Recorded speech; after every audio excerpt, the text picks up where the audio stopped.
Fala moçada, tudo tranquilo? Vamos nessa então. Dentro desse bloco eu vou trazer para vocês aqui, na nossa parte aí de lógica de primeira ordem, lembrando, né, que lógica de primeira ordem, enunciados, né, ou editais que falem aí simplesmente sobre sentenças abertas, às vezes surge também como enumeração por recurso, enfim. Então dentro dessa parte em que a gente está aprofundando um pouquinho aqui nas sentenças abertas, a gente vai dentro desse bloco trazer para vocês aqui a simbologia das proposições categóricas. Até agora, aqui no nosso curso, a gente estava dando conta de simbolizar muito bem sentenças com os conectivos. Simbolizar a sentença que tinha conectivo e, sentença que tinha conectivo ou, mas a gente não tinha parado para simbolizar ainda as proposições que têm quantificadores, o todo, nenhum e o algum. Então é o que a gente vai fazer a partir de agora, perfeito? Então digamos que aqui, dentro desse vídeo, a gente vai complementar um pouquinho do que a gente vê dentro da parte de diagramas lógicos, quando eu apresento para vocês as proposições categóricas, perfeito? E unindo então o que a gente já tinha visto dentro da parte de diagramas lógicos com o que a gente está vendo aqui na parte da lógica de primeira ordem, que é a simbologia do para todo e do existe. Vamos nessa então, vem comigo, se liga daí, aperta o cinto e vamos embora, ó. Bom, vamos pensar comigo aqui numa sentença da forma todo A e B. Olha para cá, vamos simbolizar, que vai ficar mais fácil você me entender. Todo A é B. Todo A é B. Moçada, eu já tinha colocado para vocês que quando eu tenho uma sentença da forma todo A e B, é como se de maneira equivalente eu pudesse afirmar que se o X é A, então esse X é B. Isso faz sentido para você? Vamos retomar as ideias aqui? Se eu coloco para você que todo mineiro é brasileiro, eu chamo a atenção de vocês que quando eu afirmo que todo mineiro é brasileiro, primeiro, essa proposição é uma categórica da forma todo A é B, então ela é uma das 4 formas canônicas que nós temos. Formas canônicas são aquelas formas básicas, as formas mais importantes, né? Vamos colocar dessa maneira. Então todo mineiro é brasileiro é uma proposição categórica, porque tem o todo, é uma proposição categórica que está na sua forma canônica, e eu tenho, dentre outras possibilidades de equivalência, essa, que é a de enxergar que aquele todo pode se transformar num sim então. Uma sentença do tipo, se o X é mineiro, então esse X é brasileiro. Se o indivíduo é mineiro, então esse indivíduo é brasileiro. Situações que eu já trouxe para vocês. Só que até então, a gente só não tinha feito o que eu vou fazer aqui agora, que é simbolizar isso, gente. O todo, ele não é o nosso quantificador universal? Qual que é a simbologia do quantificador universal? É o A de cabeça para baixo, não é? Então pronto.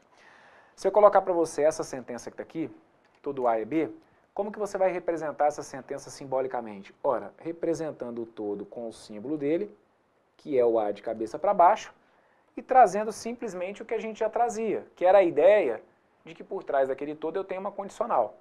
Então a simbologia vai ficar assim, olha, para todo x, se o x é um A, então esse x tem que ser o quê? Esse x tem que ser um B.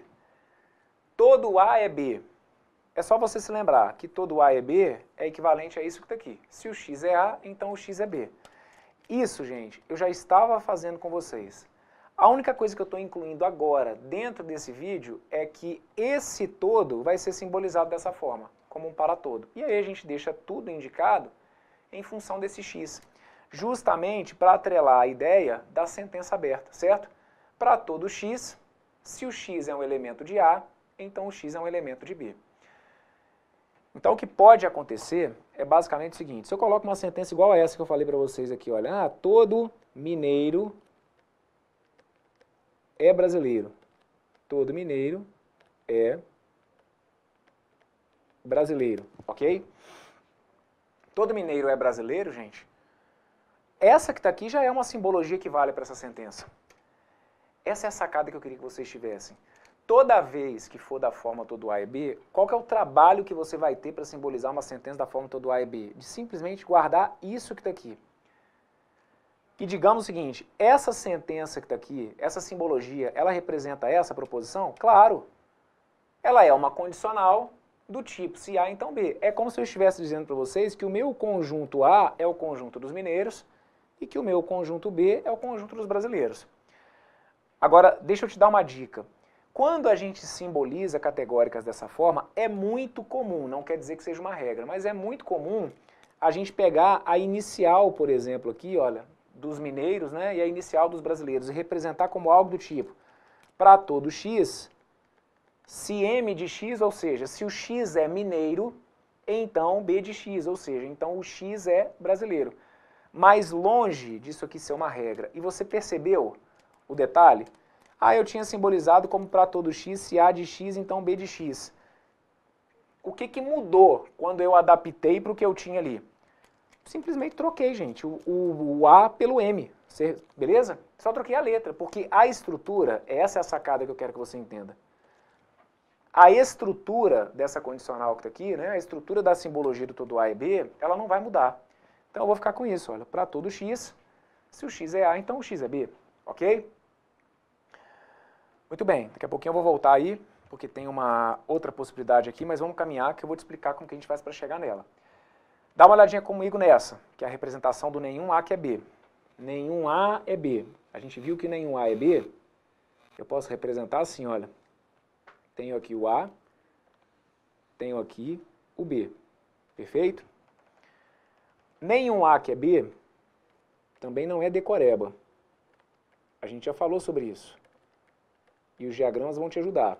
Por isso que eu estou comentando que a gente está retomando um pouquinho aqui do que a gente viu na parte dos diagramas lógicos. Quando eu digo para vocês que nenhum A é B, a representação por conjuntos é assim, certo? Eu tenho um conjunto A completamente separado do conjunto B, ok? E aí, já que nenhum A é B, o que a gente coloca? Que é como se eu dissesse para vocês que se o x está em A, então esse x não está em B, não é isso? Ah, mas não entendi. Ó, coloca aqui, nenhum carro é novo. Isso aqui é a mesma coisa que você dizer para mim que se o x é carro,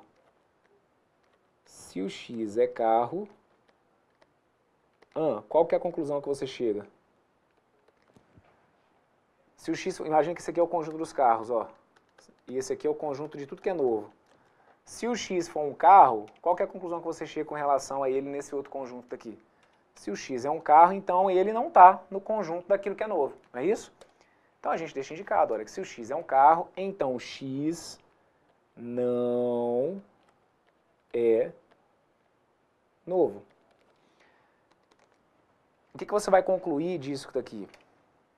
Que a simbologia, então, do nenhum é um para-todo, perfeito? O nenhum, ele é um quantificador universal, então por isso que a gente vai representá-lo também pelo para-todo, tanto que, isso a gente também já falou no curso, dê uma olhada aí nas suas anotações. Uma equivalência que eu trouxe para vocês do nenhum é que o nenhum ele é igual ao todo junto com o não, o que vai fazer total sentido no que eu vou colocar para vocês aqui agora. Eu já falei para vocês que o todo mais o não, ele é equivalente ao nenhum. Então, repara, o nenhum, ele traz o para todo. Eu só tenho dois quantificadores universais. Desculpa, eu só tenho dois quantificadores, o universal e o existencial. O todo é o azinho. E o nenhum, Brunão? O nenhum também é o para todo, só que é o todo no sentido negativo. Tanto que é o que a gente tem aqui, olha. É o todo no sentido negativo, ou seja, para todo x, se o x é um carro, então, olha aqui o sentido negativo aparecendo. Então, esse x não é novo, ok? É uma estrutura, repara, a estrutura do nenhum é muito parecida com a estrutura do todo. Você vai ver que aqui, ó, é o para todo, é uma condicional, só que o todo é o universal afirmativo que a gente fala. E o nenhum é o universal, só que no sentido o quê? No sentido negativo. Então a simbologia dessa sentença é essa que está aqui, olha. Para todo x, se o x é um carro, então o x não é novo, ok? E aí, gente, só para orientar vocês. Brunão, cara, aí eu tô aqui viajando um pouquinho. Ah, que legal, pô, você tá no lugar certo, né? Você tá viajando, a sua aula de raciocínio lógico é o local propício para isso. Eu tenho que só controlar um pouquinho as suas viagens aí, porque tem hora que você extrapola um pouquinho. Mas bora lá. Não, Bruno, cara, eu só quero saber uma coisa. Porque, ó, isso aqui é uma condicional. Isso aí é uma condicional. Então, Bruno, quer dizer que eu vou poder fazer equivalência dessa condicional? Claro que vai, ué. Já cansei de falar que equivalência, eu não tenho contraindicação, eu uso na hora que eu quiser. Então, você está querendo me dizer que na minha prova, por exemplo, pediu para eu simbolizar essa sentença que está aqui, olha, todo mineiro é brasileiro, aí eu simbolizei dessa forma. Mas aí você está querendo me dizer, então, que se eu quiser fazer esse sim, então, virar um ou, que eu posso. Exatamente. Você está querendo me dizer, então, que se eu quiser fazer esse sim, então, virar um sim, então, eu posso. Perfeito. Só que aí você concorda comigo que isso não é para ser novidade para você? O que é novidade que eu estou jogando para você dentro desse vídeo? Que o todo, sentenças da forma todo A e B, que elas vêm representadas por esse para todo. Porque que esse todo é um sim, então, eu já tinha te avisado. De leve, mas já tinha te falado. E agora eu estou te dando a possibilidade, então, sim, de que numa linguagem simbólica, se o cara quiser, que ele faça uma equivalência do sim, então. Deixando indicado, então, que uma sentença como essa poderia ser simbolizada assim, por exemplo, olha, para todo x, se não b de x, então não a de x. Sim. O que é isso aqui? É a contrapositiva. Contrapositiva é uma novidade para você? Não, né? Pois é. Por isso que eu estou enchendo o seu saco com essas equivalências. O A de x, então B de x, vira o quê? Vira o não B de x, então não A de x. Se eu tenho um sim, então não pode virar um ou? Então tá aqui, olha. Para todo x. Como que eu transformo um sim, então no ou? Transformo um sim, então no ou, negando a primeira e mantendo a segunda. Onde está ali o A de x, fica não A de x ou B de x. Perfeito? Só que, de novo, o que teve de novidade aqui agora? Só que eu estou confirmando com você que o todo virou para todo. Porque, ó, que esse todo já tem por trás um sim, então, não é para ser novidade. E que esse sim, então, vira um sim, então. E que esse sim, então, vira um ou, também, gente. Isso aqui já está mais do que batido, não é não? Estou só te alertando, aí sim, essa é a minha função aqui. Te alertar para o fato de que assuntos que você viu isoladamente em outros contextos podem se juntar ao que a gente está vendo aqui agora, perfeito? Que se essa dúvida, né, ou se essa possibilidade surgiu aí na sua cabeça, que ela faz total sentido, porque uma coisa vai estar atrelada à outra, tranquilo? Então passemos aqui, olha, a mesma história, gente, vai acontecer aqui, certo? Para todo x, se c de x, então não de x, então não n de x, olha, esse sim então, ele pode virar um outro sim então, ele pode virar um ou, eu não vou anotar aqui, mas claro que pode, tá bom? A partir do momento que surgiu aqui uma condicional, eu posso inverter as duas partes e depois negar, eu posso trocar o sim então pelo conectivo ou, beleza? O que eu quero que você vá juntando então de ideias? Todo e nenhum são os meus quantificadores o quê? Universais. Você vai se lembrar que eles estão associados a qual conectivo? A ideia da condicional. Quando eu represento para você que todo A é B, é porque eu te digo que se o x é A, então ele tem que ser B. Então o todo traz ideia de condicional. E o nenhum também. O nenhum é o universal, só que ele traz uma condicional que tem uma ideia negativa, né? Que é a ideia de que se o x aqui está, então aqui ele não está. Perfeito? E, naturalmente, o que aconteceria até se você fizesse uma equivalência, né? Se ele tivesse aqui, então você ia ver que aqui ele não ia estar. Perfeito? Então, aqui, ó, essa é a possibilidade ou a representação que a gente tem para o nenhum. Já já eu volto, porque tem uma outra aqui que eu vou te colocar a par do que está acontecendo, ok? Vamos dar uma olhadinha nessa que está aqui, do algum. Moçada, como que a gente representou o algum? Tá aqui, ó, algum A, que é B. Tem aqui o meu conjunto A, tenho aqui o meu conjunto B. Eu disse para vocês que tem algum A que é B. Se você for dar uma olhada no seu material aí da parte de diagramas lógicos, você vai ver que eu te orientei que quando você representa para mim o algum A que é B, que eu tenho que ter uma interseção, certo? E que mais do que isso, eu tenho que inclusive colorir a interseção, ok? Então, como que a gente tinha associado a ideia do algum a um conectivo? É tudo lindo, gente. O negócio é só você entendendo realmente a lógica da coisa. O algum, eu já falei para você que ele está associado à ideia do e. Até porque o e está ligado à ideia da interseção nas operações com conjuntos. Então, quando a gente trabalhou o algum A que é B, sentença da forma algum A que é B, eu deixei anotado para você algo sobre isso, olha. O x é A e o x é B. A gente já tinha falado isso. E outra, mesmo que você nunca tivesse ouvido, que você tivesse esquecido, olha para o que está colorido ali, gente. Se o x está na interseção, qual que é a lógica desse x? Se o cara está aqui, é porque realmente, olha, ele é um elemento, qual que é a característica mais importante do cara que está ali? Ele é um elemento que faz parte do conjunto A, e ele, e é também um elemento que faz parte do conjunto B, certo? Então o conectivo que a gente associa à ideia do algum é o conectivo E. A única coisa que estava faltando eu arrematar, e que vai ser a novidade que eu estou trazendo para você dentro desse nosso assunto, é que o algum tem um símbolo. Qual que é o símbolo do algum? O algum é equivalente do existe. Qual que é o símbolo do existencial? É o ezinho ao contrário. Então ele fica assim, olha. Existe x, tal que A de x e B de x, ok? Essa que está aqui é a história que eu estou representando para vocês de maneira simbólica, tranquilo? Então suponhamos que eu dissesse para vocês o seguinte, olha, eu tenho lá uma sentença que é P de x, x é professor, ok? E aí eu tenho uma sentença que é Q de x, x é graduado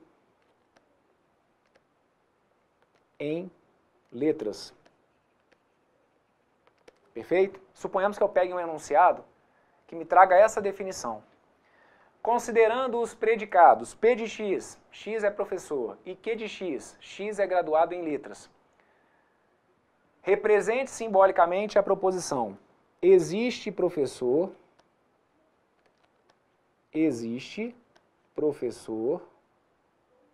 graduado em letras. Existe professor graduado em letras, ok? Aí o que você vai ter que se situar? O que eu tenho de novidade aqui em relação ao que a gente já estava fazendo? Porque simbolizar a proposição é o que eu estou te falando. Se eu pedir para você representar isso aqui, olha, chove e faz calor. Chove e faz calor. Escrevi em árabe, mas tá bom, tá dando para entender. Chove e faz calor. Como que você simboliza isso? Brão, P, chapeuzinho, Q. Isso, isso aqui que você faz hoje, talvez com muita tranquilidade, e que há algum tempo atrás você não fazia, você já está dominando, não está? Então agora eu estou indo só um pouquinho a mais com você. Eu quero que você simbolize agora para mim sentenças que tragam um quantificador. Cara, se eu estou trazendo quantificador, o único cuidado que você vai ter de enxergar é o seguinte, o existe eu represento como?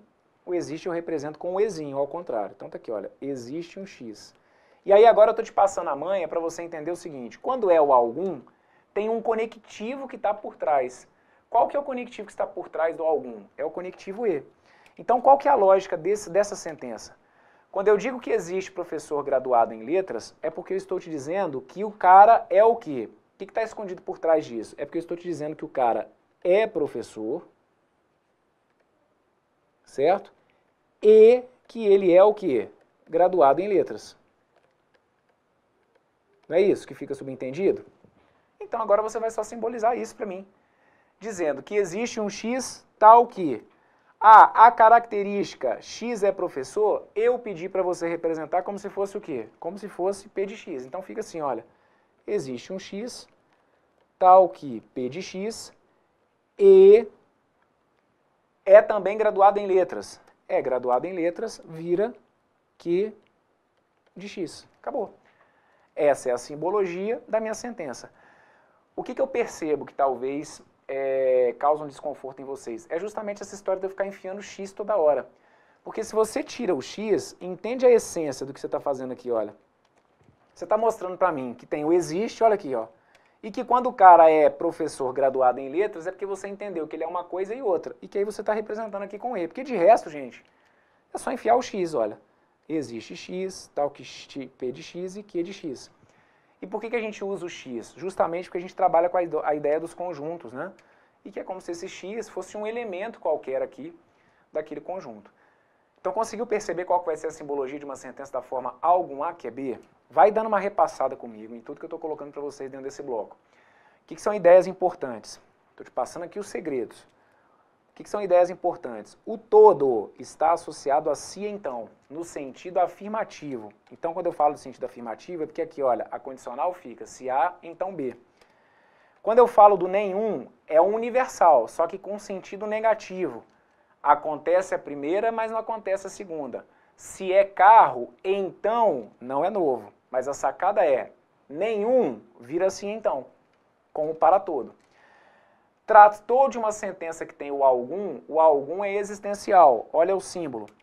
E a associação que eu faço do existencial não é com o condicional, é sim com a ideia de que? Do E. Por quê? Porque o algum pede interseção. Desenho de sentença que tem o algum pede interseção. Pediu interseção, pediu E. Então existe um X, tal que o X é A e o X é B, ok? Agora dá uma olhada comigo no nosso último modelo de forma categórica, que é a sentença da forma algum A que não é B. O algum A que não é B, eu represento assim, ó. Olha o que eu acabei de falar. Quando é o algum, pede interseção. Então se tem o algum, ó, eu vou ter que fazer interseção. Só que tem algum A que não é B. Então é porque eu vou ter a interseção, mas eu vou ter que colorir qual região? Eu vou ter que colorir essa região que está aqui, certo? Então você pode vasculhar aí as anotações que eu já fiz com vocês em encontros anteriores. Quando a gente trabalhou lá, dentro da parte de diagramas lógicos, com sentenças da forma algum A que não é B, há algum A que não é B. Como que eu disse, né? O que a gente colocou como característica para um elemento que está nessa região? Os elementos X que estão nessa região são elementos que fazem o quê? Eles fazem parte de A. Então eu digo que o X que está ali, olha, ele é um X que pertence a A. Mas ele é um X que não pertence a B. O mas, a gente sabe, faz o papel do conectivo E, né? Então quando eu digo que o X pertence a A, mas é como se fosse o E, ele não pertence a B, tá aqui, olha. X pertence a A e o X não pertence a B.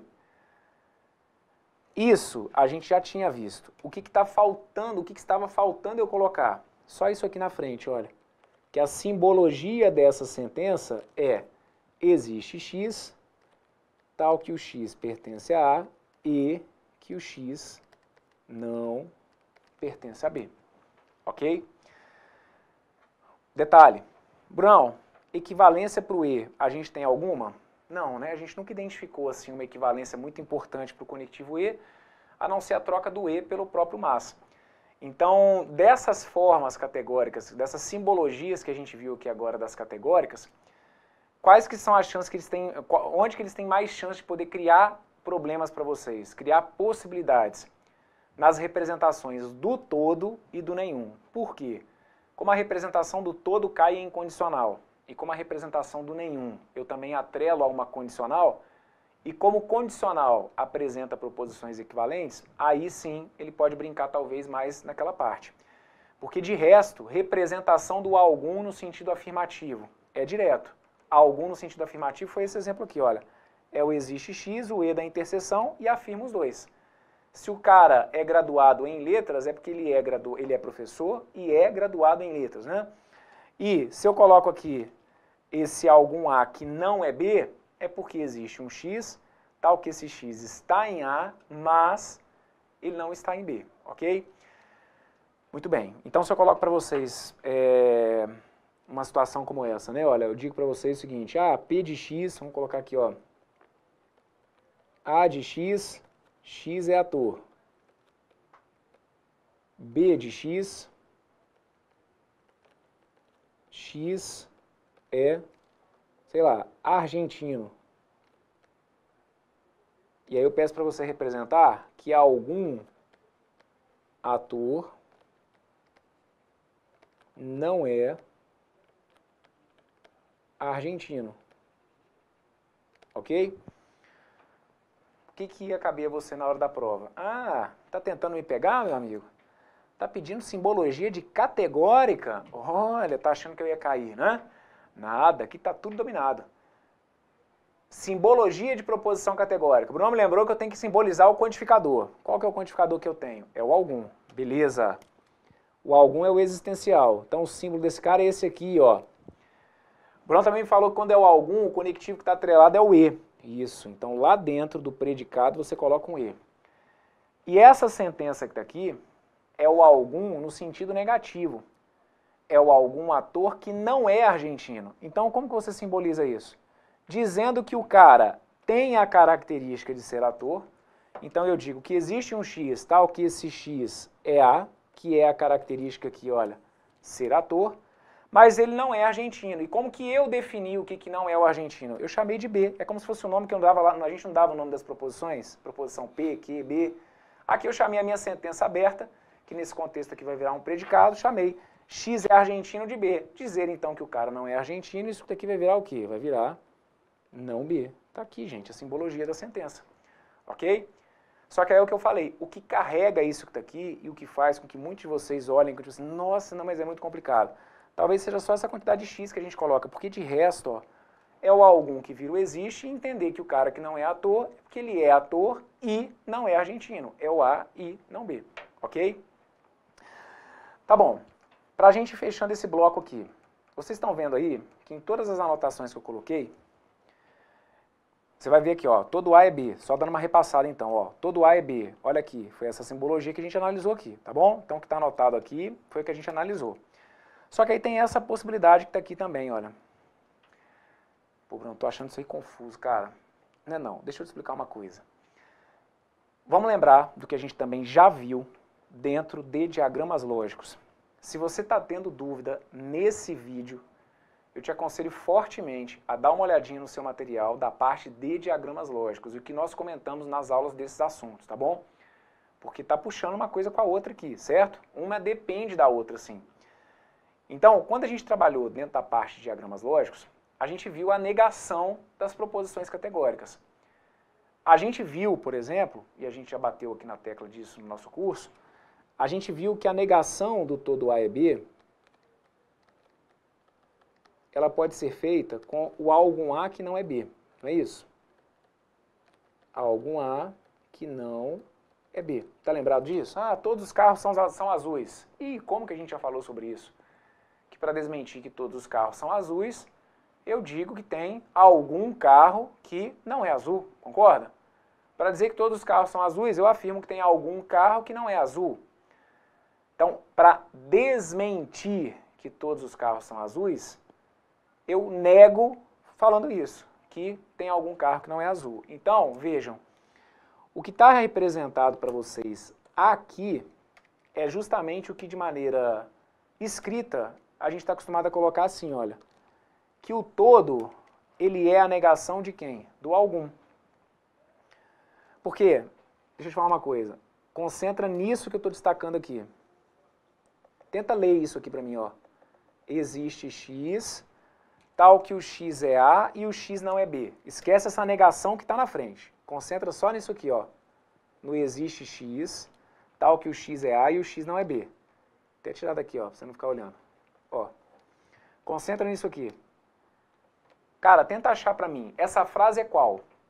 Olha pra isso com calma. O que eu tô te pedindo pra você olhar é essa simbologia que tá de amarelo. É do todo A é B, é do nenhum A é B, é do algum A que é B ou é do algum A que não é B?